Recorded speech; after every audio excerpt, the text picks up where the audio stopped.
नमस्कार, हाय, hello, radio KGMU गूंज 89.6 megahertz पर मैं हूं आपके साथ सुरभि। आप सुन रही हैं स्वास्थ्य बान स्मार्ट और केजीएमयू की एक पहल, जिसमें हमारा लक्ष्य है कि हर इंसान सुरक्षित रहे, हर जनमानस को जो भी बीमारियां हैं उसके प्रति वो जागरूक रहें और इधर उधर की बातों पर विश्वास ना करें। कुछ भी तकलीफ होने पर डॉक्टर को तुरंत दिखाएं। स्वास्थ्य बान में हम बात करते हैं टीबी और उसके उपचार के बारे में, जच्चा बच्चा के स्वास्थ्य और पोषण के बारे में और कोविड और उसके टीकाकरण के बारे में बात करते हैं। लेकिन आज हम बात करेंगे टीबी के बारे में। तो स्वास्थ्य बान में आज हमारे साथ एक्सपर्ट हैं consultant physician doctor Anup Kumar Joshi. Doctor, welcome to the studio. Thank you very much. Doctor, बात करी जाए टीबी की। टीबी एक ऐसी बीमारी है जो लोगों को रहती तो है, लेकिन हम लोग अभी भी आज की टाइम में भी इस बीमारी को लोग छुपाते हैं, उसके बारे में बात नहीं करना चाहते हैं। और अगर पता चल जाता है सोसाइटी में या समाज में या रूरल एरियाज में पता चल जाता है तो लोग थोड़ा हीन भावना से देखने लगते हैं, दूरी बना लेंगे एक अलग तरह की, उससे बात नहीं करना उस इंसान से, बहुत सारी चीज़ें हैं। तो अगर हम जनमानस की आम भाषा में बात करें तो टीबी क्या है? देखिए, टीबी जिसको हम तपेदिक या क्षय रोग भी कहते हैं, वो एक संक्रामक रोग है और दूसरे संक्रामक रोगों की तरह ये बैक्टीरिया या वायरस जैसे और रोग फैलते हैं, वैसे ये भी एक बैक्टीरिया से फैलता है जिसको हम माइकोबैक्टीरियम ट्यूबरकुलोसिस कहते हैं। अगर हम बात करें ट्यूबरकुलोसिस के फैलने की, टीबी अगर एक इंसान से दूसरे इंसान में ये किस तरीके से फैलती है? टीबी का जो मरीज़ होता है, ख़ास करके जो फेफड़ों की टीबी होती है, टीबी का मरीज़ जब खांसता है या छींकता है तो उसके खांसी और छींक के साथ में जो ड्रॉपलेट्स निकलते हैं, जो छींटे निकलते हैं, उनमें टीबी के कीटाणु होते हैं और वो कीटाणु हवा में डिस्पर्स हो जाते हैं। अगर उस मरीज़ के आसपास कुछ लोग हैं जो कि उससे जब वो सांस लेते हैं तो उनकी सांस के साथ में टीबी के कीटाणु उनके शरीर में प्रवेश कर जाते हैं और प्रवेश करने के बाद में वो व्यक्ति जो होता है वो संक्रमित हो जाता है। और ऐसा हो सकता है कि संक्रमण के बाद उसको बीमारी हो जाए। ये ज़रूरी नहीं है कि हर वो व्यक्ति जो संक्रमित होता है उसको बीमारी हो ही जाती है, इसमें भी बहुत सारे फैक्टर्स प्ले करते हैं। जैसे कि अगर उसने जो टीबी के कीटाणु उसके अंदर गए हैं उनका नंबर क्या है, वो बहुत सारे हैं तो संभावना ज़्यादा है कि उसको बीमारी हो जाएगी।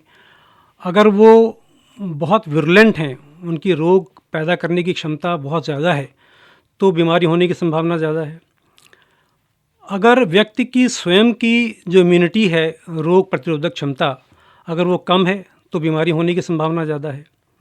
कोई बहुत वृद्ध है, कमज़ोर है या किसी अन्य बीमारी से ग्रसित है, जैसे डायबिटीज़ है, HIV है या कैंसर है, या वो कोई ऐसी दवा ले रहा है जिसकी वजह से उसकी बॉडी की इम्यूनिटी कम हो जाती है, तो ऐसे लोगों में वो संक्रमण के बाद में बीमारी होने की संभावना ज़्यादा होती है। अच्छा डॉक्टर साहब, अगर हम बात करें इसकी जांच की, जैसे कि आपने बताया कि ज़रूरी नहीं है कि हर इंसान को ये हो ही जाए, तो अगर पहले हम बात करना चाहेंगे लक्षणों की। अगर कोई इंसान संक्रमित हो गया है तो हम नॉर्मली बोलते हैं कि अगर खांसी 2 हफ्ते से ज़्यादा होती है तो टीबी के सिम्टम्स हैं ये। क्या इसके अलावा भी और कौन से सिम्टम होंगे टीबी के लिए? जी हाँ, टीबी के मरीज़ों में बुखार हो सकता है, जो कि हल्का बुखार भी हो सकता है और तेज़ भी हो सकता है। उनका वज़न कम हो सकता है, उनको भूख लगनी कम हो सकती है, खांसी तो आती ही है। इसके अलावा उनका तापमान ज़्यादा होता है। तापमान ज़्यादा होने के साथ साथ कभी कभी ऐसा भी होता है कि खांसी में उनके खून भी आता है। तो अगर ऐसे लक्षण किसी को हैं और उसको बुखार भी साथ में है, 15 दिन से ज़्यादा का बुखार है और ये लक्षण है, तो उसको टीबी की जांच ज़रूर करानी चाहिए। अब अगर हम जांच की बात करें डॉक्टर साहब यहाँ पर, तो कब जांच करानी चाहिए और किस किस तरह की जांचें होती हैं टीबी के लिए? टीबी की जो सबसे अधिक पुष्टि होती है जिस जांच से, वो होता है कि हम उस मरीज़ के बलगम में अगर हम टीबी के कीटाणु दिखा सकें तो वो सबसे ज़्यादा पुष्टि करता है कि इस व्यक्ति को टीबी है। लेकिन कभी कभी ऐसा भी होता है कि उसके बलगम में टीबी के कीटाणु नहीं मिलते हैं, तो हम और दूसरे माध्यमों के द्वारा, जैसे एक्सरे करा करके या CT स्कैन करा करके भी हम एक अंदाज़ लगा सकते हैं कि उसको अगर ऐसे सिम्टम्स हैं और उसके एक्सरे में हमको ये दिख रहा है तो एक संभावना होती है कि इसको शायद टीबी ही है। तो भले ही उसको स्पूटम नेगेटिव भी है, तब भी हमको कभी कभी ऐसा होता है कि हमको उसकी दवा शुरू करनी पड़ती है। या हम ये भी कर सकते हैं कि हम स्पूटम की जांच एक बार ना करके 2 बार 3 बार या कुछ समय के बाद में दोबारा करें, तो शायद उस समय वो टीबी के कीटाणु नहीं मिले, बाद में मिल जाएंगे, तो उससे उसकी पुष्टि हो जाती है। एक और तरीका है कि हम टीबी के मरीज़ का जो बलगम होता है उसको कल्चर करके भी उससे माइकोबैक्टीरियम प्राप्त कर सकते हैं और उनको एग्जामिन कर सकते हैं। पहले तो ये प्रक्रिया बहुत लंबा समय लिया करती थी, लेकिन अभी ऐसे तरीके आ गए हैं जिनसे कि ये टाइम इसका कम हो गया है और जल्दी भी कल्चर हो जाता है। डॉक्टर साहब, अगर हम ट्रीटमेंट की बात करें तो अभी बहुत पहले डॉट्स वगैरह चलते थे और अब शायद से कोर्स जो है वो कुछ कम टाइम पीरियड के लिए हो गया है, 6 महीने का कोर्स हो गया है। तो अगर हम प्रॉपर ट्रीटमेंट की बात करें टीबी के लिए तो वो क्या है? देखिए, टीबी के इलाज में कुछ बातें हैं जो बहुत ध्यान में रखनी चाहिए। दवा तो अपनी जगह है कि टीबी का इलाज समय से शुरू हो, उसमें बहुत देर नहीं करनी चाहिए। जितनी देर होगी उतने ही वो जो टीबी का मरीज़ है उतने ही लोगों को ज़्यादा इन्फेक्ट करेगा। ऐसा माना जाता है कि 1 साल के अंदर अगर कोई मरीज़ का इलाज नहीं हुआ है तो वो 10 से 15 नए रोगी पैदा कर सकता है। तो समय से इलाज शुरू होना चाहिए। जो दवाएं दी जा रही हैं उनकी खुराक सही होनी चाहिए। तो किसी ऐसे व्यक्ति से इलाज कराना चाहिए जिसको कि इसका ज्ञान हो कि टीबी की दवाएं किस खुराक में देनी चाहिए, कितनी देनी चाहिए। फिर उसको वो दवाएं समय समय से लेनी चाहिए, प्रतिदिन लेनी चाहिए, नागा नहीं करना चाहिए। और जितना ड्यूरेशन डॉक्टर ने बताया है उतने ड्यूरेशन तक वो दवाएं ज़रूर लेनी चाहिए। ऐसा न करने से उसको ये मर्ज़ दोबारा हो सकता है और जब ये मर्ज़ दोबारा होता है तो फिर इसका इलाज और लंबा चलता है। अगर अभी हम शॉर्ट कोर्स कीमोथेरेपी जैसे आप बात कर रही थी कि अभी हम 6 महीने में भी अगर नया केस है टीबी का तो उसको हम ठीक कर सकते हैं। अगर उसमें रेजिस्टेंट टीबी नहीं है तो वो 6 महीने के इलाज से भी ठीक हो सकता है। लेकिन मरीज़ क्या करता है कि अगर उसको 1-2 महीने के बाद में उसका बुखार ठीक होने लगता है, उसकी खांसी कम हो जाती है या उसके और सिम्टम्स कम हो जाते हैं तो वो सोचता है मैं तो ठीक हो गया, तो अब मुझे इलाज की क्या ज़रूरत है, तो इलाज छोड़ देता है। लेकिन 6 महीने बाद या साल भर बाद या 3 साल बाद उसको फिर से लक्षण पैदा होने लगते हैं और फिर से उसको दोबारा रोग हो जाता है। और जब दोबारा रोग होता है तो उसे नई दवाएं, ऐसी दवाएं देनी पड़ती हैं जिनके साइड इफ़ेक्ट ज़्यादा होते हैं और उसको 6 महीने की जगह साल भर या 1.5 साल तक भी दवा खाने की ज़रूरत पड़ती है। तो इसलिए इलाज समय से और पूरा करना चाहिए। बिल्कुल। अच्छा डॉक्टर साहब, हम प्रिकॉशंस की बात करें, जैसे किसी इंसान को टीबी डिटेक्ट हो जाती है तो ऐसे मरीजों को किस किस तरीके से बचना चाहिए और क्या क्या ऐसे प्रिकॉशंस लेने चाहिए? दवाई तो उन्हें प्रॉपर टाइम से लेनी है जिस तरीके से डॉक्टर बताएंगे, इसके अलावा भी कुछ चीज़ों से बचना चाहिए? टीबी के मरीज़ को दवा के अलावा अपने आहार पे ध्यान देना होता है कि पौष्टिक आहार करे, थोड़ा बहुत जो व्यायाम वो कर सकता है व्यायाम करे। बाकी दवाएं ही काफ़ी होती हैं टीबी के मर्ज़ को ठीक करने के लिए, उसके लिए और कोई अधिक कुछ करने की आवश्यकता नहीं होती है।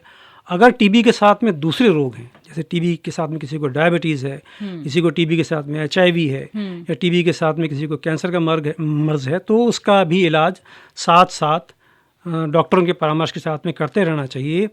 अगर आप सिर्फ टीबी का इलाज कर रहे हैं, डायबिटीज़ का इलाज नहीं कर रहे हैं तो टीबी आपकी पूरी तरह ठीक नहीं होगी डायबिटीज़ की वजह से। तो दोनों ही चीज़ों का ख्याल रखना चाहिए। और एक जो ख़ास बात है टीबी के मरीज़ के साथ में रहने वाले लोगों के बचाव के लिए कि जब भी टीबी के मरीज़ को खांसी आती है या छींक आती है तो उसको हमेशा कपड़ा लगा लेना चाहिए मुंह के ऊपर। और जो उसके आसपास लोग रह रहे हैं अगर वो उसके समीप हैं तो उनको भी मास्क पहन के रहना चाहिए। हाल ही में हुए कोविड की बीमारी ने हमको बहुत सिखाया है इसके बारे में कि हमको हाथ धोना चाहिए और मास्क पहनना चाहिए। और कोई भी संक्रामक रोग, चाहे वो कोविड हो या टीबी हो या कोई भी ऐसे फैलने वाला रोग हो, मास्क पहनने से उसमें बहुत बचाव होता है। बिल्कुल। तो यही खास बातें हैं जिससे कि बचा। एक और चीज़ है जो टीबी का वैक्सीन होता है, BCG वैक्सीन, वो जन्म के तुरंत बाद शिशुओं को लगाया जाता है, उससे भी टीबी का प्रोटेक्शन होता है। ये हमारे टीकाकरण प्रोग्राम का एक हिस्सा है और ये सभी को लगाया जाता है। अच्छा डॉक्टर साहब, एक सवाल यहाँ पर हमारे पास आया है, लोग पूछ रहे हैं कि अगर कोई इंसान 6 महीने का जो प्रॉपर कोर्स होता है, जिस तरीके से डॉक्टर साहब ने दवाइयाँ बताई उस तरीके से उन्होंने उस प्रॉपर टाइम पे उतनी खुराक ली है और उसके बाद फिर 6 महीने बाद जब जांच हुई या डॉक्टर ने बोल दिया कि अब आप ठीक है, अब आपकी दवा हम बंद कर देते हैं, क्या उसके बाद भी कुछ ऐसे चांसेस होते हैं कि इंसान को टीबी फिर से हो सकती है? ऐसी संभावना होती तो बहुत कम है, मगर कुछ केसेस में ऐसा देखा जाता है कि पूरा कोर्स करने के बाद भी टीबी दोबारा हो जाती है। इसका एक्सप्लेनेशन एक ये भी है कि जो हमारा जो टीबी का बैक्टीरिया है ये एक अलग फितरत का बैक्टीरिया है। जैसे जो आम तौर पर जो बैक्टीरिया होते हैं वो 1 से 2 घंटे में डिवाइड होकर के 2 से 4, 4 से 8, 8 से, ये जो होता है बहुत स्लो होता है। इसको कभी कभी डिवाइड होने में 18 से 20 घंटे तक लग जाते हैं। तो इसलिए बहुत ही स्लोली इसका वो होता है। दूसरी इसकी जो खासियत है कि ये कभी कभी डोरमेंट स्टेज में चला जाता है। अंदर मौजूद तो है मगर वो सुप्तावस्था में चला गया। जब वो सुप्तावस्था में होता है, डिवाइड नहीं करता, तो उसके ऊपर टीबी की दवाओं का असर भी नहीं होता है और इस अवस्था में वो सालों तक पड़ा रह सकता है। तो एक संभावना ये होती है कि शायद वो डोरमेंट बेसिलाई पड़े थे उसकी बॉडी में कहीं पर और उसने कोर्स किया तो उन डोरमेंट बेसिलाई के ऊपर दवाओं का असर नहीं हुआ और जब कुछ समय के बाद में दोबारा उसकी इम्यूनिटी लो हुई तो फिर से वो टीबी हो गई। तो ये एक बात हो सकती है जिसकी वजह से दोबारा टीबी हो जाए। लेकिन अगर ऐसा है तो उन्हीं दवाओं से जो प्राइमरी मेडिसिन्स होती हैं उन्हीं को दोबारा देने से फिर टीबी ठीक हो जाती है अगर वो रेजिस्टेंट टीबी नहीं है। जो दूसरा होता है एक एमडीआर टीबी, आपने सुना होगा शायद बहुत एमडीआर टीबी के बारे में, मल्टी ड्रग रेजिस्टेंट टीबी जी।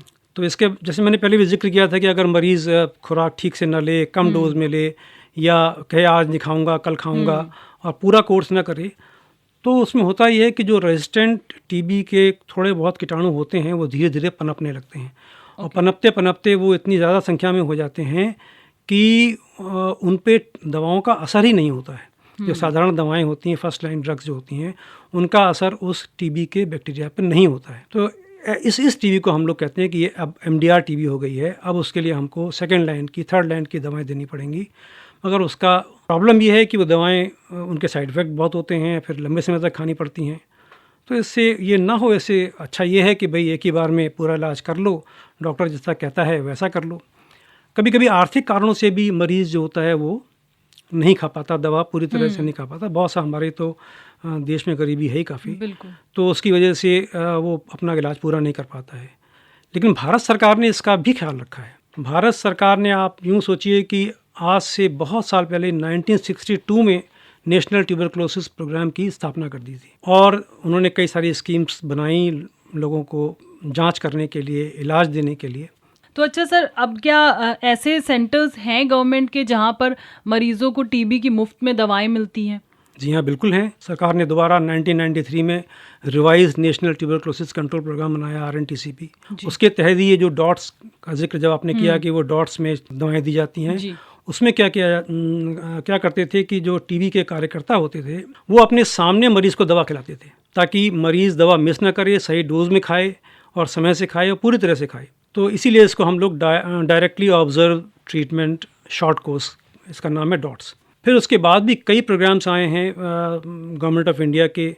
1997 में नेशनल ट्यूबरक्लोसिस एलिमिनेशन प्रोग्राम आया, पूरी तरह से इसको ख़त्म करने का प्रोग्राम आया। उसके बाद नेशनल हेल्थ मिशन के अंतर्गत जो एक नया नेशनल स्ट्रेटेजिक प्लान 2017-25 के तहत कुछ नए प्रोग्राम लेकर के आया जिसमें prevent, detect, treat and build pillars for universal coverage and protection.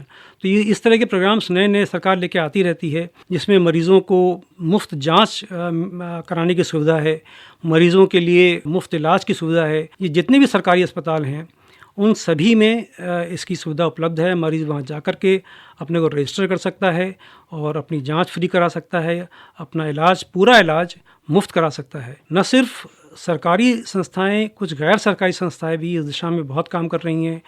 TB की स्क्रीनिंग करने में, अर्ली डिटेक्शन में, टीबी के पेशेंट्स के जो कॉन्टैक्ट्स होते हैं, उनके घर वाले, उनके साथ रहने वाले, उनको भी जा कर के वो देखते हैं, ज़रूरत होती है तो उनकी जांच कराते हैं और उनको दवाएं भी देते हैं प्रिवेंशन के लिए। तो ये सब सरकार बहुत अच्छे अच्छे प्रोग्राम चला रही है जिनसे कि टीबी की रोकथाम कर सकते। ये आपने बहुत अच्छी सी बात बताई कि अब लोगों को बिल्कुल भी ये चीज़ नहीं सोचना चाहिए कि हम कैसे करेंगे। सरकारी संस्थानों में जाके, चिकित्सक संस्थान जितने भी हैं वहाँ पर अपनी जांच बिल्कुल करानी चाहिए, लापरवाहियाँ नहीं करनी चाहिए। डॉक्टर साहब, जाने से पहले जो लोग आपको सुन रहे हैं, क्या मैसेज देना चाहेंगे उनको? तपेदिक या टीबी एक साध्य रोग है। वो पुराने ज़माने की बात थी जब ये कहा जाता था कि भाई टीबी हो गई है, अब इसको सैनिटोरियम में भेज दो, अब इसका कोई इलाज नहीं है। अब ऐसी अच्छी अच्छी दवाएं हैं, जांच हैं, सुविधाएं हैं कि आप अपना इलाज करा सकते हैं और पूरी तरह से करा सकते हैं। तो मेरा यही संदेश है कि अगर आपको टीबी के लक्षण नज़र आते हैं कि आपको 15 दिन से ज़्यादा खांसी है, बुखार है, खांसी में खून आ रहा है या आपका वज़न कम हो रहा है, आपको मालूम नहीं क्यों हो रहा है, भूख नहीं लगती है, अगर ऐसा कोई सिम्टम है तो आप बेझिझक आप किसी भी अस्पताल में जाइए, किसी चिकित्सक से मिलिए, अपनी जांच कराइए और यदि टीबी निकलती है तो उसका इलाज कराइए। तो इस चीज़ का हम सबको ध्यान रखना है कि टीबी का इलाज संभव है, क्योंकि अगर हम सब इस चीज़ को लेकर अपनी कमर नहीं कसेंगे, लापरवाहियां करते रहेंगे, तो फिर हम टीबी को कैसे हराएंगे। और जैसे कि भारत सरकार कहती है कि टीबी हारेगा तभी देश जीतेगा, तो इस लक्ष्य को हमें अपने मन में रखना है। स्वास्थ्य बान में आपको इसी तरीके से हम जागरूक करते रहेंगे। आपकी स्वास्थ्य संबंधी कोई भी परेशानी हो, आप हमें व्हाट्सएप कर सकते हैं 8887019138 पर। स्मार्ट और KGMU की ये पहल स्वास्थ्य बान, हम उसका बस एक ही लक्ष्य कि हम सब रहें स्वस्थ और सुरक्षित। Thank you so much doctor. Thank you. आप सुनते रहिए रेडियो KGMU गूंज 89.6 मेगाहर्ट्ज। ये है लखनऊ के दिल की धड़कन।